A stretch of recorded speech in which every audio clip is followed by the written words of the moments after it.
श्री राम जय जय राम, श्री राम जय जय राम। बोलो कृष्ण कन्हैया लाल की, राम राजा सरकार की जय हो। इस प्रकार सुखदेव जी महाराज ने काम और क्रोध पर विजय प्राप्त की। अब आप जब व्यास जी महाराज सुखदेव जी महाराज को कथा कहना प्रारंभ करते हैं तो सबसे पहले महाभारत के बारे में बताते कहते हैं कौरवों की हार हुई, पांडवों की जीत हुई।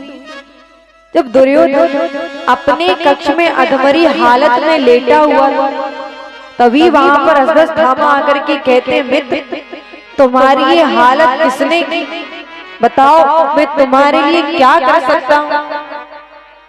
तब दुर्योधन कहता है मित्र यदि तुम मेरे लिए कुछ करना चाहते हो तो जाओ, जाकर के पांचों पांडवों के सिरों को काट करके मेरे सामने ले आओ।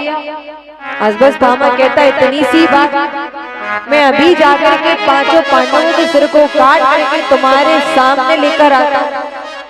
आज रात्रि के समय भगवान सोए, पांचों पांडवों के बीच में भगवान जाग रहे।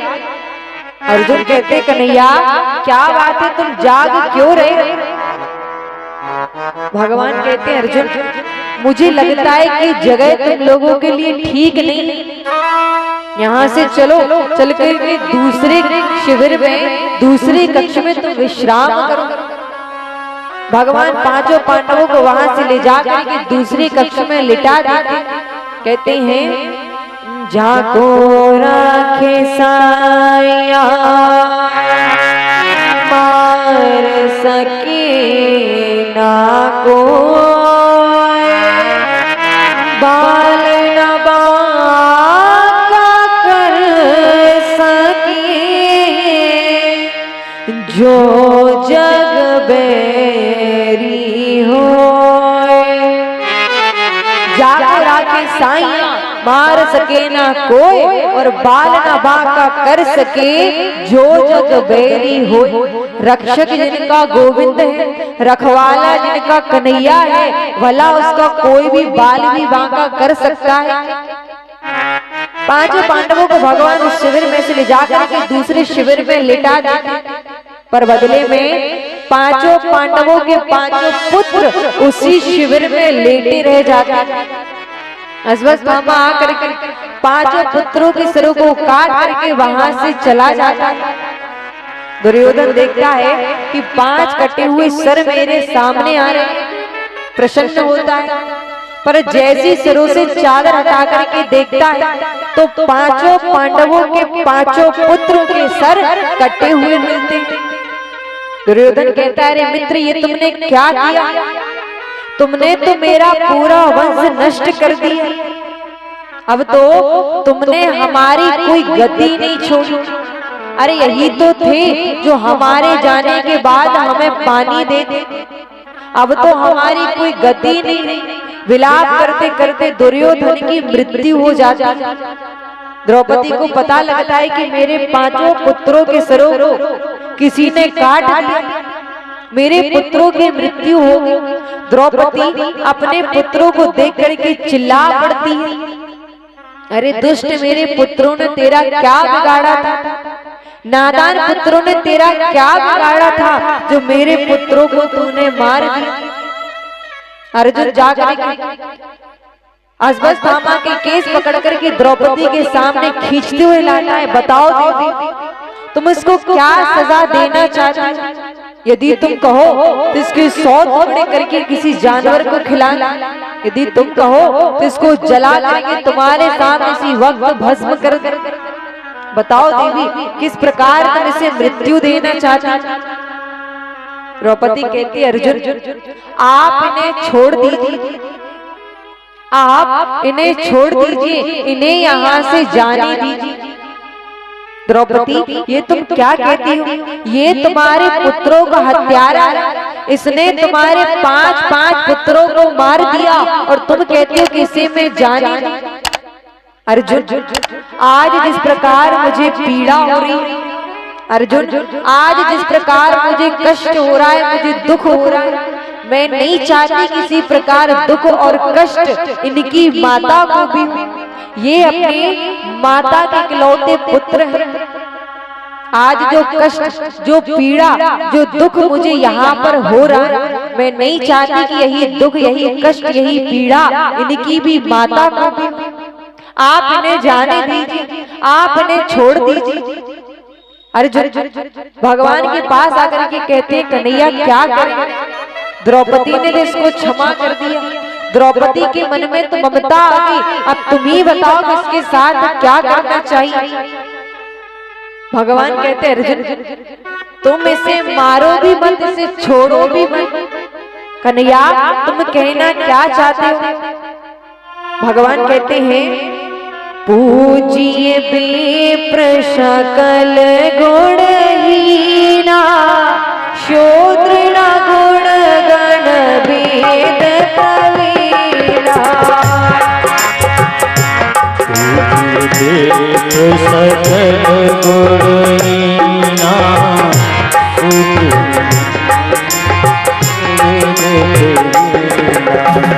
परहित सरसी धर्म नहीं भाई, परहित सरस धर्म नहीं भाई, पर पीड़ा सम नहीं अधमाई, पर पीड़ा सम नहीं अधमाई।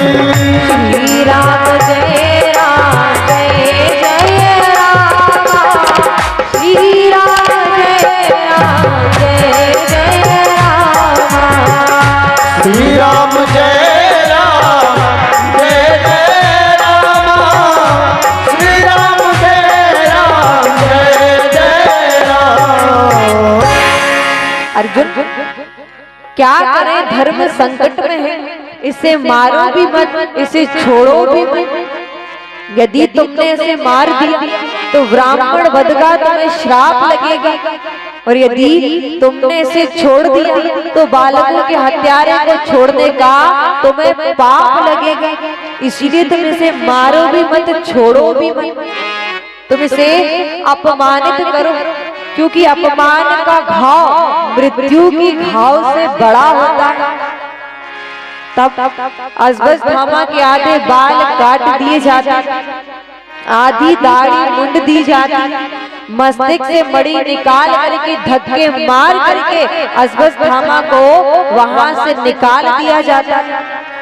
अश्वत्थामा कहते हैं, द्रौपदी के 5 पुत्र थे, उनको तो मैंने मार ही दिया, अब केवल उत्तरा के गर्भ में पल रहा है अभिमन्यु का पुत्र, यदि उसको भी मैंने मार दिया तो पांडवों और कौरवों की कोई गति नहीं रहेगी। तब अश्वत्थामा उत्तरा के गर्भ में ब्रह्मास्त्र चलाता। उत्तरा भागी भागी भगवान के पास जाती है, पाहि पाहि महायोगिन देव देव जगतपते, नान्यम त्वद्भयम् पश्ये, यत्र मृत्यु परस्परा। पाहि पाहि महायोगिन देव देव जगतपते, हे कन्हैया, हे गोविंद, मेरे गर्भ की रक्षा करो, मेरे प्राणों की रक्षा करो। ये ब्रह्मास्त्र मेरे गर्भ को जला करके भस्म कर दे। भगवान सूक्ष्म रूप धारण करके उत्तरा के गर्भ में प्रवेश कर जाते। आज पहली बार भगवान किसी के गर्भ में प्रवेश किए। भगवान ने 24 अवतार लिए, 24 अवतारों में भगवान कभी भी किसी के गर्भ में नहीं। जब अवतार का समय आता है तो समय भगवान ने केवल अवतार लिया है। आज पहली बार भगवान उत्तरा के गर्भ में प्रवेश कर उत्तरा के गर्भ के बालक की रक्षा करते। कहते हैं, बेटी अब तुम्हें कोई परेशानी तो नहीं? उत्तरा कहती, प्रभु अब मुझे लगता है कि मेरा गर्भ सुरक्षित है। माता कुंती को पता लगता है कि कन्हैया ने मेरी पौत्र वधू के गर्भ की रक्षा की। भगवान को पता लगा कि कन्हैया ने मेरे पौत्र वधू के गर्भ की रक्षा की। भगवान जब जाने लगते हैं तो सभी से कहते हैं कि आप सभी मुझसे कुछ मांगिए, मेरा मन करता है आप सभी को कुछ देने का। द्रौपदी कहती, कन्हैया मुझे तुमसे कुछ ज्यादा नहीं चाहिए, पर जो भाई का संबंध मैंने तुम्हारे साथ निभाया ये जीवन पर्यंत इसी तरह चलता रहे। अर्जुन कहते हैं, कन्हैया ये जो गुरु और सखा मित्र का तुमसे संबंध है ये संबंध कभी भी मेरे हृदय से जाए। भीम कहते हैं, कन्हैया मैं तुमसे ज्यादा क्या मांगू, पहले से ही सब मुझे भुक्कड़ कहते हैं, मैं 24 घंटे खाता रहता हूं, पर यदि कुछ देना चाहते हो तो एक वरदान दे दो। मेरे मन से मेरे हृदय से तुम्हारे प्रति भक्ति तुम्हारे प्रति प्रेम कभी भी कम न हो। पास खड़ी कुंती माता शांत खड़ी थी। भगवान कहते, बुआ आप भी कुछ मांगिए, मेरा मन होता है कि मैं आपको भी कुछ दूं।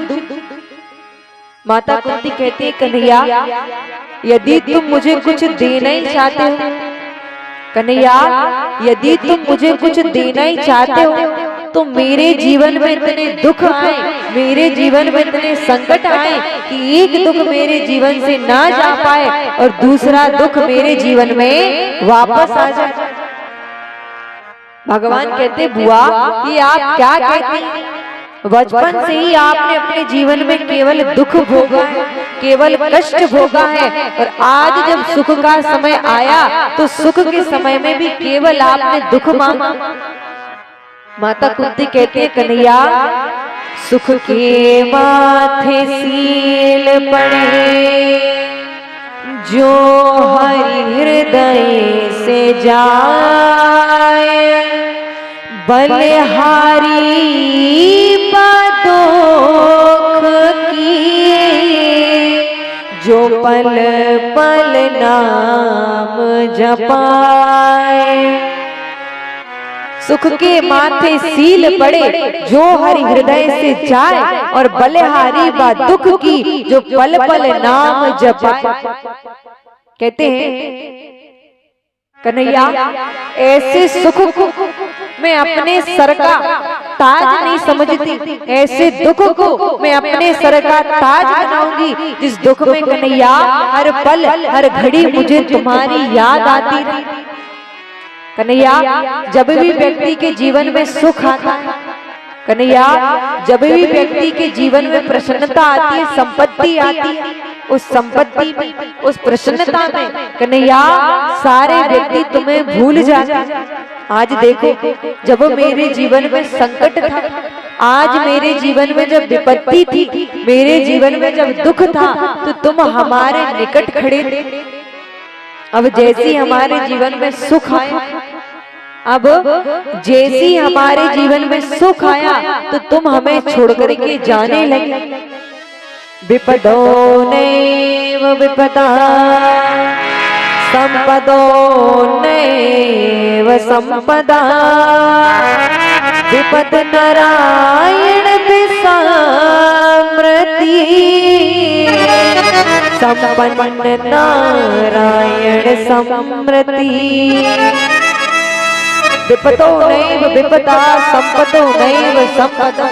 कन्हैया विपत्ति को विपत्ति नहीं कहते, संपत्ति को संपत्ति नहीं कहते, पर जिस सुख में जिस संपत्ति में तुम्हें भूल जाए वही सबसे बड़ी हमारे जीवन की विपत्ति होती।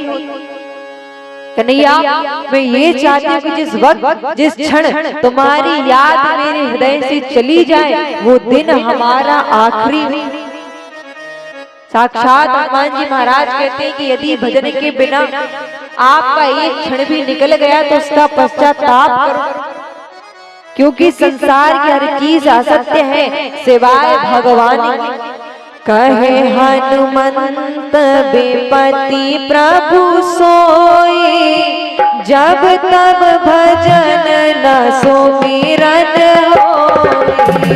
कहे हनुमंत विपत्ति प्रभु सोई, जब तब सुमरन भजन न होए। कहे हनुमंत विपत्ति प्रभु सोए। हनुमंत विपत प्रभु सोए। जब तब भजन न सुमिरन होए। जब तब भजन न सुमरन होए। श्री राम जय राम जय जय राम। श्री राम जय राम जय जय राम।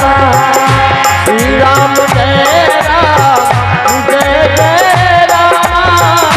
श्री राम जय राम जय जय राम। कहे हनुमंत विपत्ति प्रभु सोई। जब तब भजन न सुमिरन होई। मेरा ये मानना है जब भी हमारे जीवन में भजन ना हो, यदि प्रभु की कथाएं ना हो, तो हमारे जीवन में एक नहीं 1000 विपत्तियां आई। सत हरि भजन जगत सब सफल। भोले बाबा कहते देवी संसार में भगवान के भजन के अलावा, भगवान के कीर्तन के अलावा संसार की हर एक चीज असत्य है। हमारा दिन यदि भगवान के भजन के बिना एक क्षण भी निकल जाए तो इसका पश्चाताप, भगवान के कीर्तन के बिना एक मिनट भी निकल जाए तो उसका हमें पश्चाताप करना चाहिए। तो यहाँ पर माता कुंती भगवान से दुख मांगती। भगवान जब जाने लगते हैं तो वापस लौट कर आते हैं। अर्जुन कहते हैं कन्हैया मेरे लिए आए। द्रौपदी कहते हैं कन्हैया मेरे लिए आए। भगवान कहते मैं किसी के लिए नहीं, मैं अपने भीम के लिए आया। जब कौरवों और पांडवों का युद्ध चल रहा था, जब कौरवों और पांडवों का युद्ध चल रहा था, तभी वहां पर दुर्योधन भीष्म पितामह से कहता है कि आप मेरी तरफ से खेल ही नहीं रहे। अरे यदि आप मेरी तरफ से खेलते तो हम में से कितने कौरव मारे गए और पांडवों में से एक भी कम नहीं। अब उस युद्ध में भीष्म पितामह प्रतिज्ञा लेते हैं कि कल के युद्ध में एक पांडव मेरे हाथों से अवश्य मारा जाएगा। तब भगवान द्रौपदी को अपने पास बुलाकर के कहते हैं चुपचाप पितामह के शिविर में जा, बिना कुछ कहे चुपचाप उनके चरणों को स्पर्श कर। द्रौपदी चुपचाप भीष्म पितामह के शिविर में जा। भीष्म पितामह लेटे हुए अपने आंखों पर हाथ रख कर चुपचाप जाकर भीष्म पितामह के चरणों को जैसे स्पर्श करती हैं कि भीष्म पितामह के मुख से निकलता है अखंड सौभाग्यवती भव। संयमी पुरुष समझ जाते कि कुछ गलत हुआ है। नेत्र खोल करके देखते हैं तो सामने द्रौपदी खड़ी है। बाहर आकर के देखते तो भगवान मुस्कुरा रहे हैं। कहते कहो पितामह प्रतिज्ञा बड़ी क्या आशीर्वाद बड़ा। भीष्म पितामह कहते कन्हैया प्रतिज्ञा तो तब बड़ी रहेगी जब मैं स्वयं जीवित रहूं। कल की युद्ध में अर्जुन से कहो कि शिखंडी को मेरे सामने रख कर के वाण चला। अब मैं और जीवित नहीं रहना चाहता। कल की युद्ध में अर्जुन से कहो कि शिखंडी को मेरे सामने रख कर के वाण चला। अब मैं और जीवित नहीं रहना चाहता। कहते हैं भीष्म पितामह कहते कन्हैया जब मेरा अंत समय निकट हो, जब मेरी मृत्यु मेरे निकट हो, उस अंत समय में उस मृत्यु की घड़ी में तुम मेरे सामने खड़े रहो, तुम मेरे निकट रहो। भगवान अपना वचन निभाने के लिए जब भीष्म पितामह हजारों बाणों की सैया पर लेटे हुए थे, तभी वहां पर भगवान पांचों पांडवों के साथ द्रौपदी को लेकर के भीष्म पितामह को दर्शन देने जाते। बूंद बूंद करके भीष्म पितामह के शरीर से रक्त बह चुका है। भीष्म पितामह को इच्छा मृत्यु का वरदान। भगवान को देख करके भीष्म पितामह की आंखों से अश्रु प्रवाह हो जाते। देख करके कहते कन्हैया तुम अपना वचन निभाने चले आए, अब तुम्हें देख करके लगता है कि अब मुझे और जीने की चाह नहीं रही। पांडवों से कहते हैं पांडवों मैं तुम्हें कुछ उपदेश देना चाहता हूँ, यदि तुम में सामर्थ्य नहीं तो अपने नेत्रों से कभी भी गलत होते हुए मत देख। यदि तुम में सामर्थ्य नहीं है तो वहां से उठकर चले जाओ, पर अपने नेत्रों से कभी भी गलत होते हुए मत देख। जब भीष्म पितामह पांडवों को ज्ञान उपदेश दे रहे, पास खड़ी द्रौपदी हंस जा। भीष्म पितामह कहते हैं बेटी क्या बात, जब मैं पांडवों को ज्ञान उपदेश दे रहा था तो ज्ञान उपदेश सुन करके तुम हंसी की, तुम्हारी हंसी का क्या कारण है?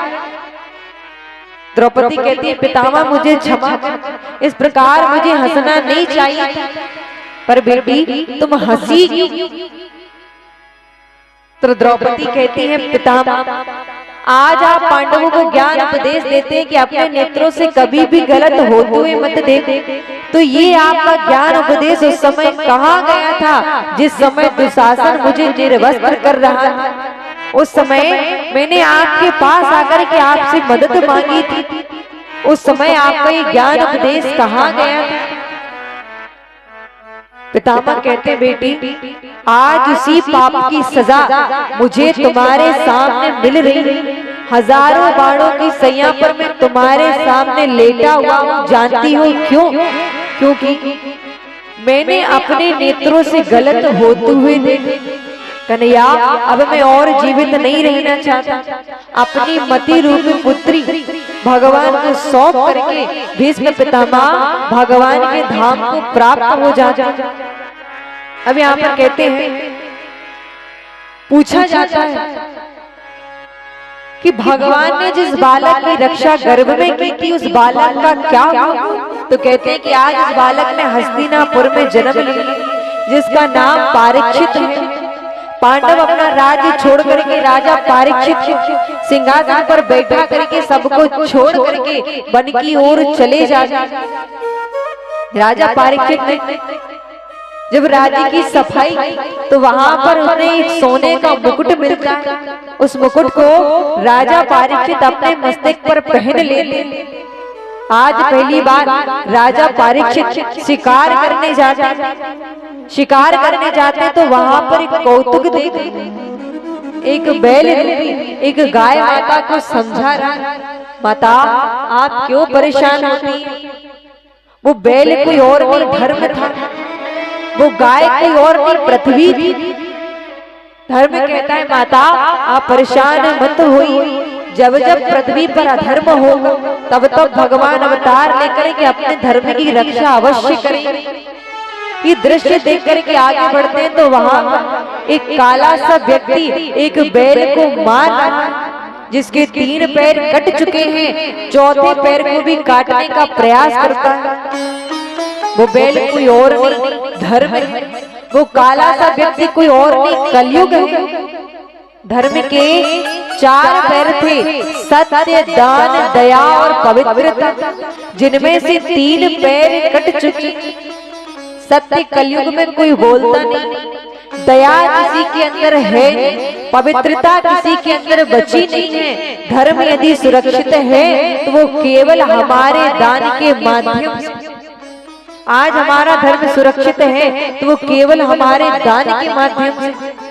जिस प्रकार भगवान की कथाएं होती हैं, जिस प्रकार भगवान का हरि सुमरन चर्चा होती है, जहाँ पर भगवान का भजन किया जाता है, जो अपने सहयोग से अपने दान से जब भगवान की कथाओं में भगवान के धर्म में दान करते हैं, आज उसी दान के कारण हमारा धर्म सुरक्षित है।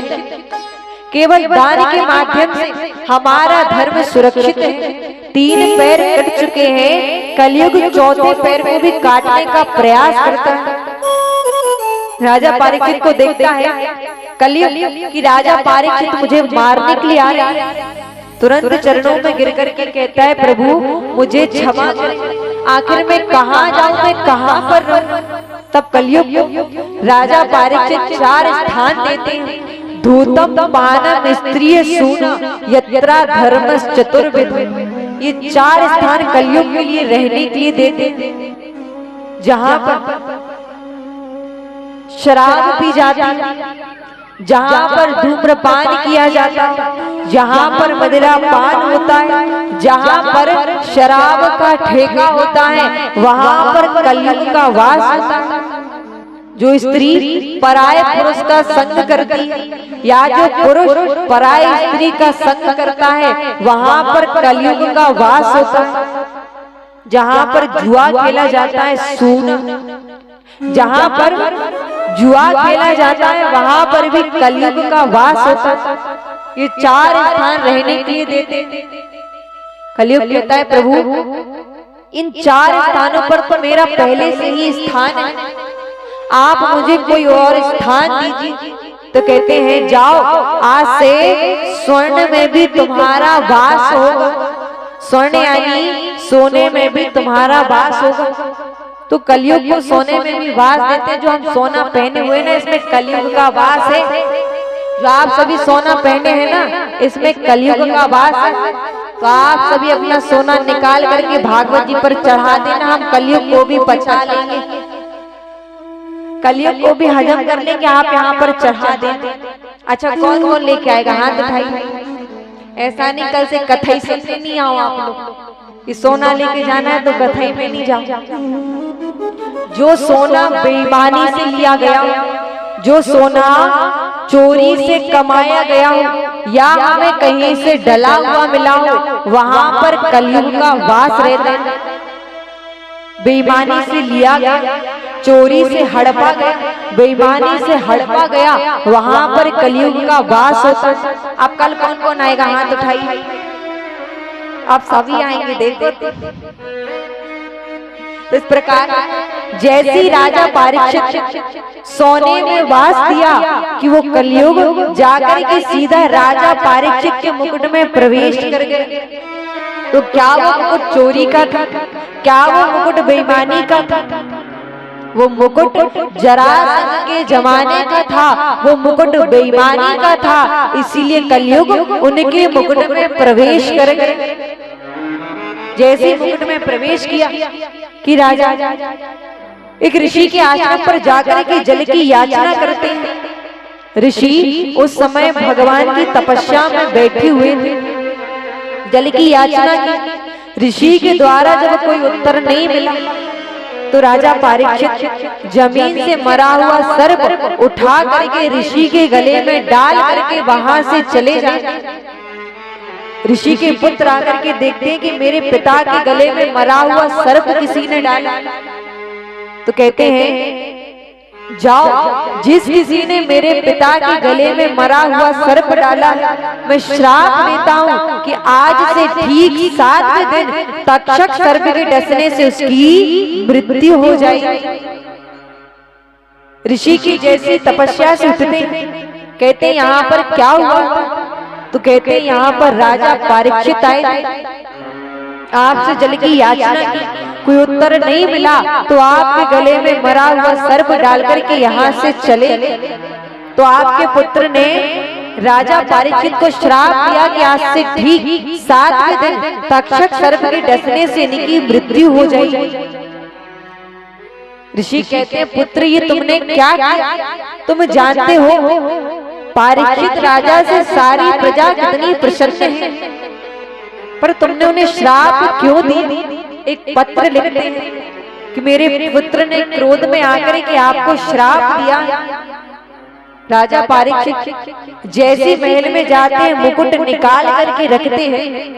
उनको पता लगता है कि ये मैंने क्या किया, आज मैंने एक ऋषि का अपमान कर दिया, आज मैंने एक ऋषि का अपमान कर दिया। पत्र मिलता है कि आज से ठीक 7वें दिन मरने का आपको श्राप लगा है। राजा परीक्षित कहते हैं ये तुमने क्या किया? 7 दिन में मरने का श्राप क्यों दिया? अरे शरीर को मैं 7 मिनट के लिए भी जीवित नहीं रखना चाहता। इन हाथों के कारण, आज इस शरीर के कारण मेरे द्वारा एक ऋषि का अपमान हुआ।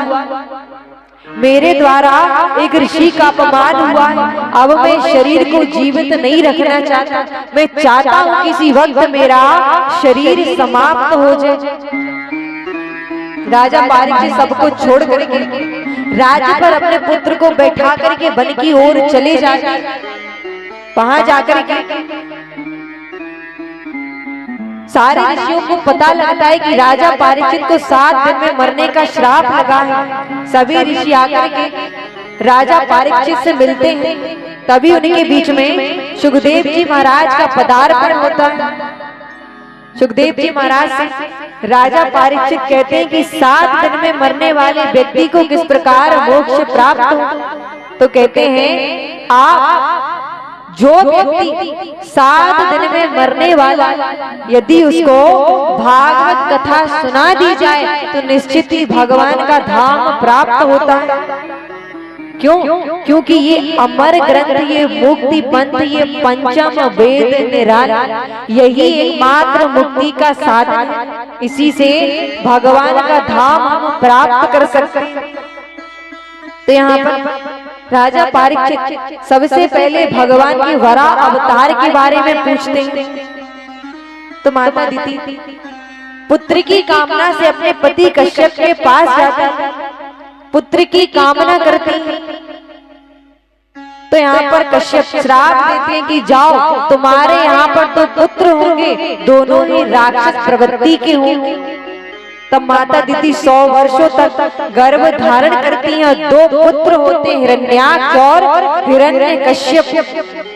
हिरण्याक्ष जाकर समुद्र को युद्ध के लिए ललकारता है, समुद्र को युद्ध के लिए ललकारता है। भगवान वराह अवतार लेकर के हिरण्याक्ष के साथ में युद्ध करते हैं और हिरण्याक्ष का भगवान वध कर देते।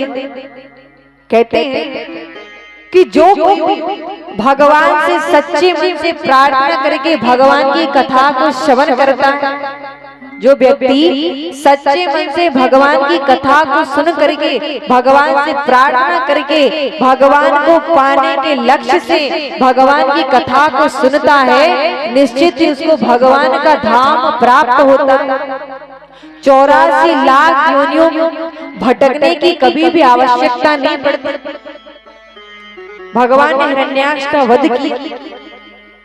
अब यहाँ पर ब्रह्मा जी ने रचना का कार्य प्रारंभ किया तो उनके एक हिस्से स्वयं मनु नामक पुरुष और दूसरे हिस्से से शतरूपा नामक स्त्री की रचना होती, जिनके यहाँ पर 3 पुत्री और 2 पुत्र होते, देवहूति, आकृति, प्रसूति और पुत्र प्रियव्रत और तानपा। अब यहाँ पर जो कथा हम यहाँ पर बैठ करके श्रवण कर रहे हैं, यहाँ पर बैठ करके कथा को सुन रहे हैं, यही कथा एक बार भोले बाबा अगस्त ऋषि के आश्रम पर सुनने के लिए जाते हैं।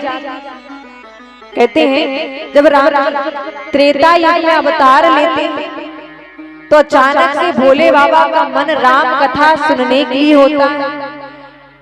एक बार त्रेता युग माही, एक बार त्रेता युग माही,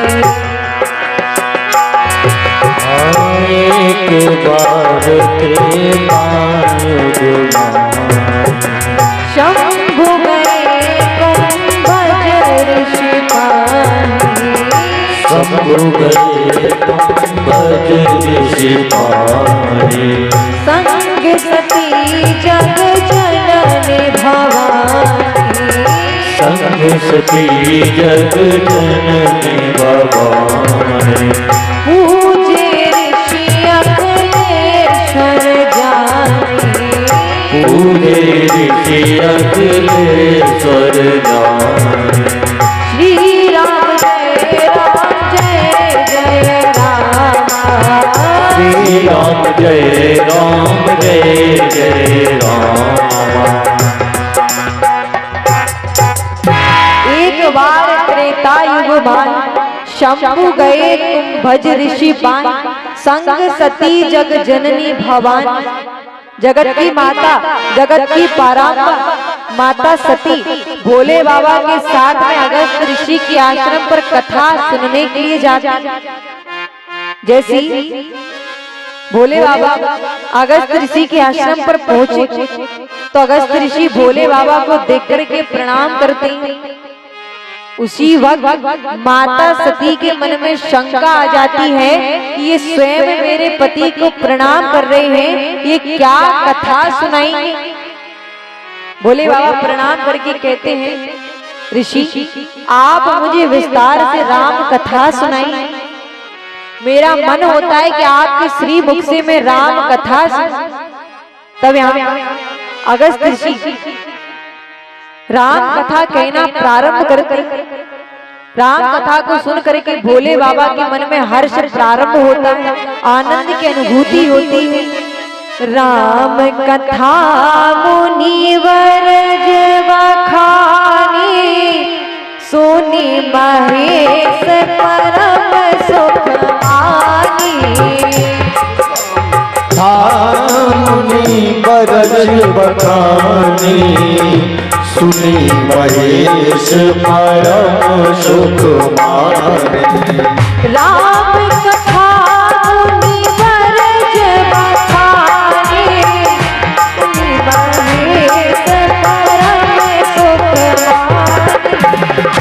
राम कथा मुनिवर बखानी, सुनी महेश परम सुख मानी। श्री राम जय राम जय जय राम, श्री राम जय राम जय जय राम, श्री राम जय राम जय जय राम, जय सिया राम जय जय सिया राम। राम कथा मुनिवर जब बखानी, सुनी महेश परम सुख मानी। जब अगस्त ऋषि ने राम कथा को विस्तार से सुनाए तो भोले बाबा के मन में आनंद की अनुभूति हुई। सुनी महेश परम सुख मानी, परम सुख की अनुभूति हुई। जब कथा को सुन कर भोले बाबा वहां से जाने लगे। कहत सुनत रघुपति गुण गाथा, कछु दिन तारे गिरिनाथा। कहत सुनत ती गुण गाथा, कछु दिन तारे गिरिनाथा। मुनि संग पिता मांगी त्रिपुरारी, चले भवन संग दाक्ष कुमारी।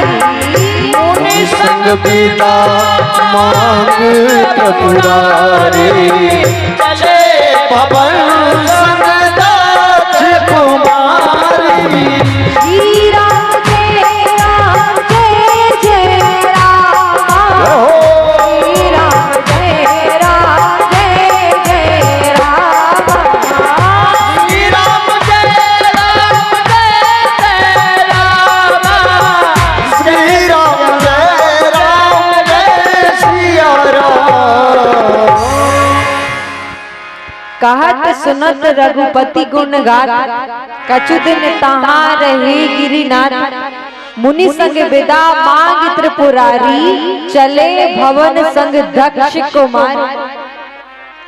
जब भोले बाबा अगस्त ऋषि के आश्रम पर कथा सुनने के लिए आए तब भोले बाबा का नाम 2.5 अक्षरों का था, शंभु। जब कथा को सुनकर के हृदय में विराजमान किया तो 2.5 अक्षरों से नाम 3 अक्षरों का पड़ गया, महेश। जब पूर्ण रूप से भगवान की कथा को सुनकर के हृदय में विराजमान किया तो 3 अक्षरों से नाम 4 अक्षरों का पड़ गया, त्रिपुरारी। और जब माता सती कथा सुनने के लिए आई तब उनका नाम था संग सती जग जननी भवानी, जगत की माता, जगत की परात्मा माता सती। जब कथा को नहीं सुना मन में शंका आ गई कि क्या कथा सुनाएंगे मेरे पति जो स्वयं प्रणाम कर रहे हैं। तब माता सती का नाम पड़ गया चले भवन संग दक्ष कुमार। दक्ष यानी अभिमान की पुत्री माता सती। दक्ष यानी अभिमान की पुत्री माता सती। अब यहाँ पर राम जी अपनी लीलाओं को कर रहे हैं। जब रावण माता सीता का हरण कर लिया, तब राम जी खगों से, मृगों से, वृक्षों से, सभी से पूछने की क्या कमल के समान नैनों वाली मेरी सीता को कहीं देखा? सभी से पूछते जा रहे, क्या मेरी सीता को देखा, क्या मेरी सीता को देखा? हे खग मृग हे मधुकर सेनी, तुम देखी सीता मृग नयने राम। सिया राम जय जय राम। राम सिया राम जय जय राम। ये खग मृग है मधुकर श्रेणी, तुम देखी सीता मृग नयने राम। सिया राम जय जय राम। राम सिया राम जय जय राम। सिया राम जय जय राम। हे खग मृग हे मधुकर सेनी, तुम देखी सीता मृग ने, कमल के समान नैनों वाली मेरी सीता को कहीं देखा? जब राम जी अपनी लीलाओं को कर रहे थे, माता सीता को ढूंढ रहे थे, तभी एक वृक्ष के पीछे छुप करके भोले बाबा प्रभु को देख करके प्रणाम कर रहे। जय सच्चिदानंद जग पावन, मनी मन प्रणाम कर रहे। वापस कैलाश पर्वत पर लौटने तो माता सती कहती है, प्रभु एक बात समझ नहीं, आप उन वनवासी के लिए सच्चिदानंद कहकर के प्रणाम क्यों कर रहे? भोले बाबा कहते, देवी तुम मुझसे पूछा करती थी कि वर्षों वर्षों तक मैं किसकी समाधि में लीन रहता हूँ, कि वही मेरे इष्ट हैं रघुवीर, सोई मम देव इष्ट रघुवीर। ये वही मेरे इष्ट हैं जिनकी समाधि में मैं वर्षों तक बैठ करके तपस्या करता हूँ। पर माता सती नहीं समझती, कहते हैं, प्रभु आप तो मुझे ये बताइए कि आप वनवासी के लिए प्रणाम क्यों कर रहे हैं? भोले बाबा कहते, देवी मैंने आपको बताया कि सोई मम देव इष्ट रघुवीरा, यही मेरे इष्ट हैं जिनकी समाधि में मैं लीन रहता हूँ, यही मेरे प्रभु हैं। और यदि आपके मन में इतनी शंका है तो क्यों ना जाकर के आप स्वयं परीक्षा ले लीजिए। जो तुम्हारे मन अति सन देहु, तो किल जाई परीक्षा लेहु। जो तुम्हारे मन अति सन देहु, तो किल जाई परीक्षा लेहु।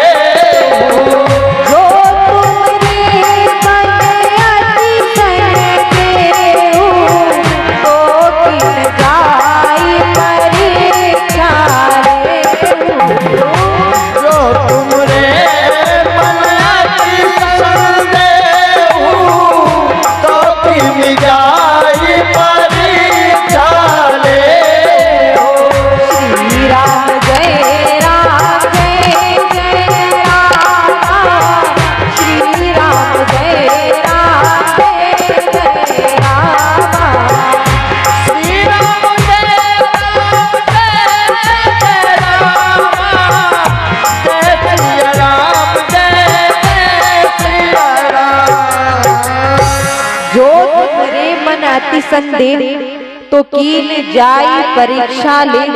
देवी यदि तुम्हारे मन में इतनी शंका है तो क्यों ना जाकर के आप स्वयं परीक्षा ले लीजिए।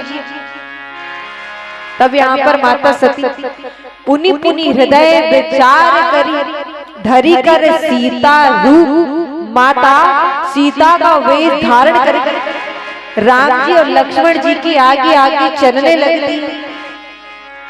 लक्ष्मण जी देखते माता को क्या हुआ, ये माता सीता का वेश धारण करके आगे क्यों चल रही है।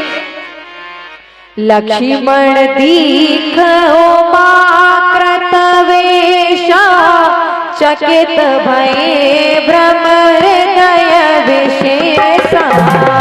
श्री राम जय जय रामा, श्री राम जय जय राम। लक्ष्मण दीखो माकृत वेशा चकित भये भ्रम हृदय विशेषा। श्री राम जय राम, श्री राम जय राम, जय जय राम। श्री राम जय राम, जय जय राम।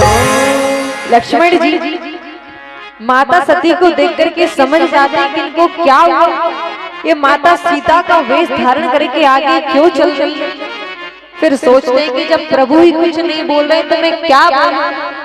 इतने में राम जी कहते हैं माता आप इस घने जंगल में अकेले कहाँ घूम रही हैं, भोले बाबा कहाँ पर हैं।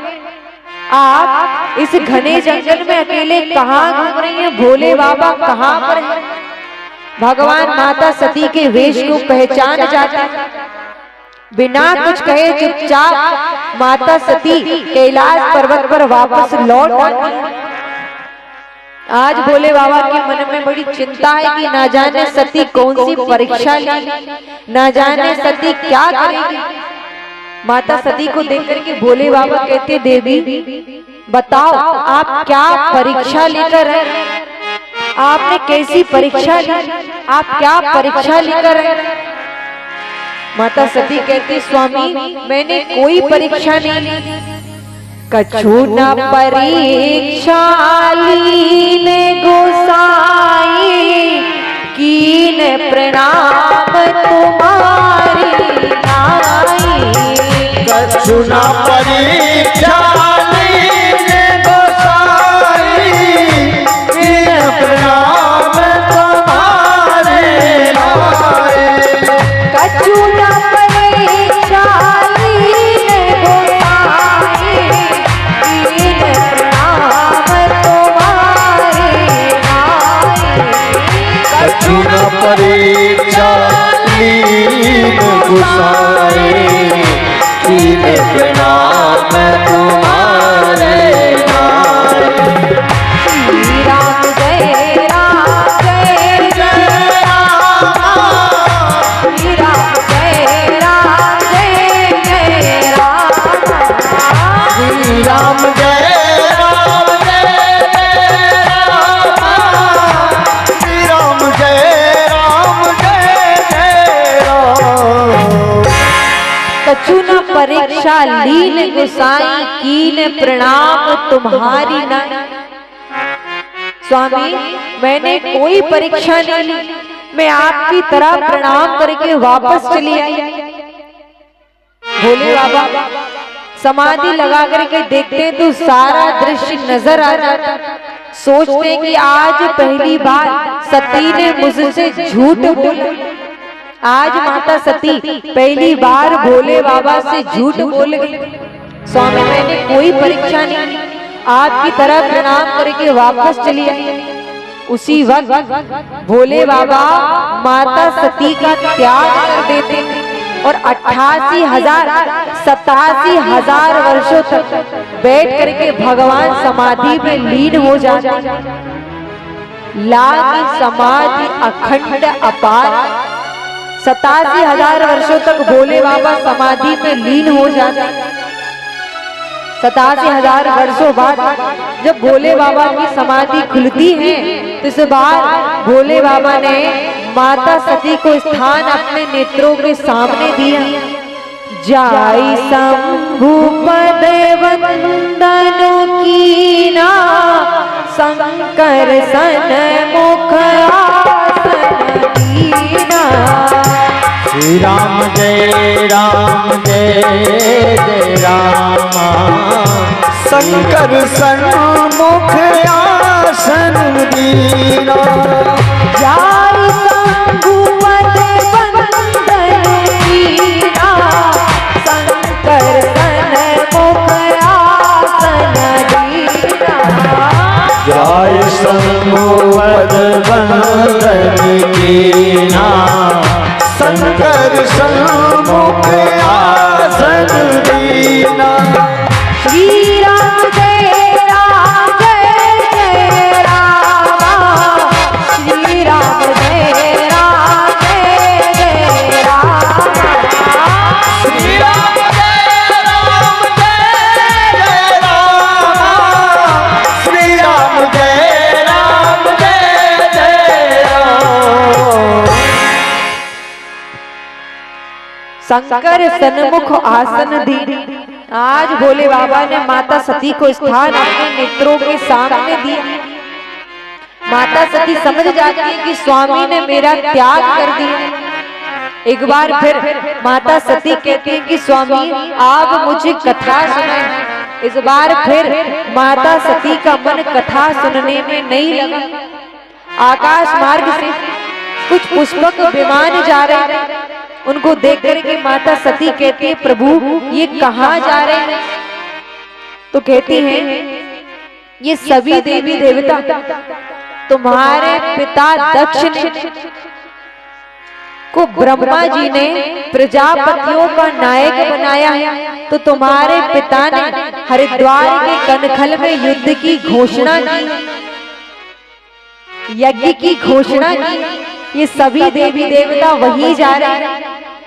माता सती कहती है स्वामी मैं भी वहां पर जाऊं, मेरा भी मन करता है कि मैं भी अपने पिता के यज्ञ में जाऊं। भोले बाबा कहते देवी तीन स्थान पर जाने से कभी भी द्वेष नहीं लगता। एक माता पिता के यहाँ, एक गुरु की यहाँ, एक मित्र की यहाँ, कभी भी जाने से कोई द्वेष नहीं लगता। पर यदि जानबूझ करके ना बुलाया गया हो वहां पर हमें कभी भी जाना नहीं चाहिए। पर माता सती कहती स्वामी मैं अपने पिता के घर अवश्य जाऊं। भोले बाबा की बात ना मान करके माता सती यज्ञ में आ जाती। तो यहाँ पर सादर भले मिली एक माता, भगनी मिली बहुत मुस्काता। माता सती की माता सती मैया को देख करके तुरंत अपने हृदय से लगा ली, पर भगनी मिली बहुत मुस्कान। देख करके माता सती का उपहास करती है बहन तुम भी आ गई। अरे हमें तो लगा था पिताजी ने तुम्हें आमंत्रण नहीं भेजा तो तुम आओगी नहीं, पर तुम तो बिन बुलाए चली आई। पर कोई बात नहीं, यदि तुम बिन बुलाए भी चली आई तो यज्ञ से कौन तुम्हें वापस भेज देगा। पर बहन मुझे तो लगा था कि तुम आओगी नहीं, तुम तो बिन बुलाए चली आई। माता सती का उपहास करने लगी। माता सती कहती है मैया मैं देखना चाहती हूँ कि मेरे पति का स्थान कहाँ पर लगा। जाकर के देखती है तो सभी देवी देवताओं का आसन वहां पर लगा हुआ है सिवाय भोले बाबा। सभी देवी देवताओं का स्थान वहां पर लगा हुआ है सिवाय भोले बाबा। क्रोध में आकर के कहते हैं सुनो देवताओं, जिसने मेरे पति का अपमान सुना है, अन्यथा जिसने मेरे पति का अपमान होते हुए देखा है, एक को मैं श्राप देती हूँ। अरे यदि तुम में सामर्थ्य नहीं है तो यहाँ से उठकर चले जाओ। यदि तुम में सामर्थ्य नहीं है तो यहाँ से उठकर चले जाओ। पर जिसने मेरे पति का अपमान सुना है, अन्यथा देखा है, एक को मैं श्राप देती हूँ और अपने बाम पैर के अंगुष्ठ से अग्नि को प्रज्वलित करके अपना देह त्याग देती है। नंदी मुनि को पता लगता है कि माता ने अपना देह त्याग किया है, यज्ञ को विध्वंस करते हैं। भोले बाबा के पास जाकर के बताते हैं तो भोले बाबा अपनी जटा को फाड़ करके जब जमीन पर पटकते हैं तो वीरभद्र भगवान प्रकट होते हैं। बोलो वीरभद्र भगवान की। वीरभद्र भगवान प्रकट होते हैं, आकर के पूरे यज्ञ को विध्वंस कर देते हैं। भोले बाबा आकर के दक्ष प्रजापति के सर को काट देते हैं। देवता प्रार्थना करते तो वापस बकरे का मुंड दक्ष प्रजापति को लगाया जाता है और पुनः उन्हें जीवित किया जाता है। अब भोले बाबा माता सती के देह को ले जाकर वन वन में भटक रहे, तब भगवान अपने सुदर्शन चक्र से माता शरीर के वामन टुकड़े करते हैं। जहाँ जहाँ पर वामन टुकड़े गिरते हैं वहां पर वामन पीठ बनाए जाते हैं। बोलो वामन पीठ की। अब यहाँ पर माता सती का दूसरा जन्म हिमाचल राजा के यहाँ पर पार्वती मैया के रूप में होता है। कहते हैं जब माता पार्वती का जन्म हुआ तो निकले यहाँ पर नारद जी का पदार्पण हुआ। नारद जी से हिमाचल राजा कहते हैं कि नारद जी आप जरा ये तो बताइए कि मेरी पुत्री के भाग्य में कैसा वर योग्य लिखा है। मेरी पुत्री के भाग्य में कैसा वर योग्य लिखा है। देख करके नारद जी कहते हैं अगुण अमान मातु पितुहीना उदासीन सब संशय छीन। नारद जी की बातों को सुनकर के राजा हिमाचल कहते हैं आप ये क्या कहते हैं, मेरी पुत्री के भाग्य में ऐसा वर यदि आप कहें तो क्या ले देकर हम दूल्हा नहीं बदल सकते। नारद जी कहते हैं राजा समर्थ को नहीं दोष गुसाई, सामर्थ्यवान व्यक्ति को कभी भी दोष नहीं लगता। आपकी पुत्री के भाग्य में केवल भोले बाबा ही वर योग्य में लिखे और भोले बाबा सामर्थ्यवान है, इसीलिए आप अपनी पुत्री का विवाह भोले बाबा के साथ में कर दीजिए। जब माता सती को पता लगा कि भोले बाबा ने मेरा त्याग कर दिया, तब माता सती ने राम जी से वरदान मांगा था जन्म जन्म शिव पति अनुराग। राम जी हर जन्म में मुझे शिव ही पति रूप में मिले। मेरे जितने भी जन्म हो उन सारे जन्मों में मुझे शिव ही पति रूप में मिले। यहाँ पर राजा हिमाचल माता पार्वती का विवाह भोले बाबा के साथ में करने के लिए तैयार होते हैं, पर यहाँ पर भोले बाबा समाधि में बैठे हुए, समाधि से उठाने के लिए कौन जाए। तो वहां पर राम जी जाकर के भोले बाबा को समाधि से उठाते कहते हैं भोले बाबा आज मैं आपसे कुछ मांगना चाहता हूँ, मांगिए आपको क्या चाहिए। तो कहते मैं चाहता हूँ कि आप वापस विवाह कर लीजिए। भोले बाबा कहते हैं आप प्रभु आप जानते हैं कि मैं सती के अलावा किसी से प्रेम नहीं करता और किसी से विवाह नहीं कर सकता। राम जी कहते जरा नेत्र बंद करके तो देखिए कि आपका विवाह किसके साथ होना है। नेत्र बंद करके देखते हैं तो माता सती का दूसरा रूप पार्वती मैया के रूप में नजर आ जाता है। अब यहाँ पर भोले बाबा पार्वती मैया से विवाह करने के लिए तैयार होते हैं। कहते हैं जब भोले बाबा की 12 जानी थी तो सभी अपना अपना श्रृंगार कर रहे हैं। ब्रह्मा जी अपना श्रृंगार कर रहे हैं, विष्णु भगवान अपना श्रृंगार कर रहे हैं। यहाँ पर भोले बाबा बैठे हुए, तब नंदी भृंगी कहते हैं प्रभु यदि आपकी आज्ञा हो तो क्या मैं आपका श्रृंगार कर सकता हूँ। तब यहाँ पर भोले बाबा का सुंदर श्रृंगार नंदी और भृंगी करते हैं। सज रहे भोले बाबा निराले दूल्हे में, सज रहे भोले बाबा निराले दूल्हे में, बाबा निराले दूल्हे में, सज रहे भोले बाबा निराले दूल्हे में, निराले दूल्हे में मतवाले दूल्हे में, निराले दूल्हे में मतवाले दूल्हे में, निराले दूल्हे में मतवाले दूल्हे में, निराले दूल्हे में मतवाले दूल्हे में, सज रहे भोले बाबा निराले दूल्हे में, सज रहे भोले बाबा निराले दूल्हे में, सज रहे भोले बाबा निराले दूल्हे में।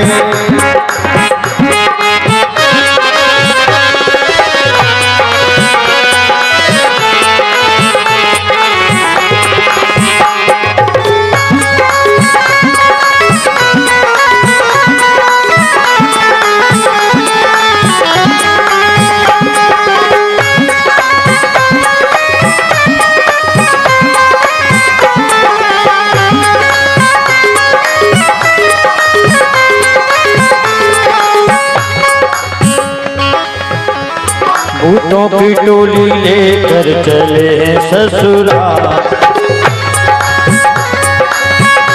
टोली लेकर चले हैं, भूतों की टोली लेकर चले हैं ससुराल, भूतों की टोली लेकर चले हैं ससुराल।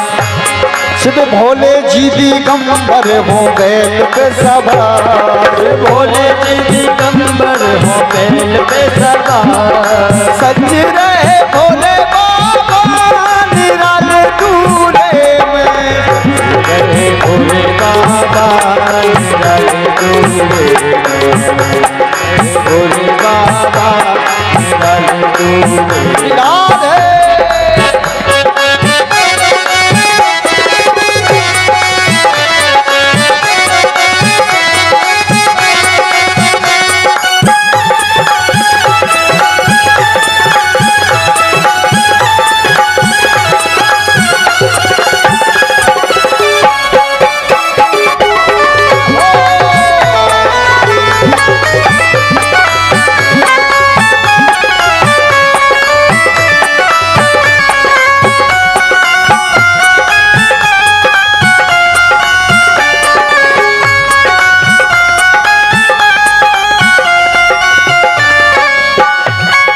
भेष निराला है, भेष निराला हो, ये भंग का प्याला हो, ये भंग का प्याला हो, सब जटा चढ़ाए हो, कल भस्म लगाए हो, थोड़ी मृगशाला हो, गणनाथ की माला हो, है शीश पे गंगा हो, पुस्तक पे चंदा हो, फिर डमरू साजे, त्रिशूल विराजे, भूतों की टोली लेकर चले हैं ससुराल, भूतों की टोली लेकर चले हैं ससुराल, भूतों की टोली लेकर चले हैं ससुराल, भूतों की टोली लेकर चले हैं ससुराल। भोले जी दिगंबर हो बैल पे सवार, भोले जी दिगंबर हो बैल पे सवार। सज रहे भोले बाबा निराले दूल्हे, सज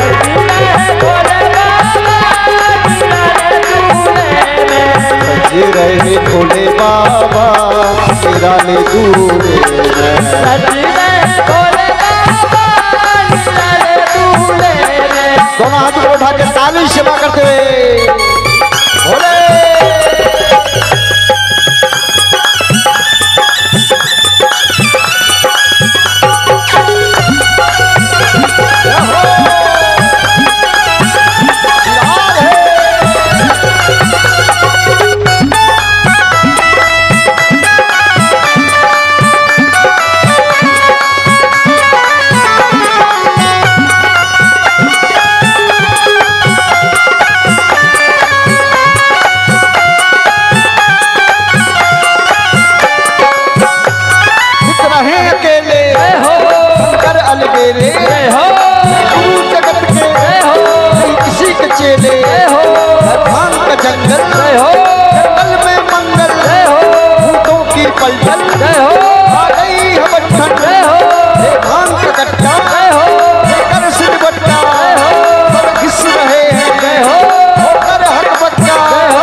चले हैं ससुराल, टोली लेकर चले हैं ससुराल। भगवान भोलेनाथ की बारात का आगमन हुआ है, भगवान शिव जी की सुंदर बारात का आप दर्शन कर रहे हैं। दोनों ऊपर हाथ उठा करके बड़े भाव से ताली सेवा करते हुए सज रहे भोले बाबा निराले दूल्हे में, भोले बाबा निराले दूल्हे में, सज रहे भोले बाबा निराले दूल्हे में, निराले दूल्हे में, मतवाले दूल्हे, मतवाले वाले दूल्हे, निराले दूल्हे में मत वाले दूल्हे, निराले दूल्हे में मत वाले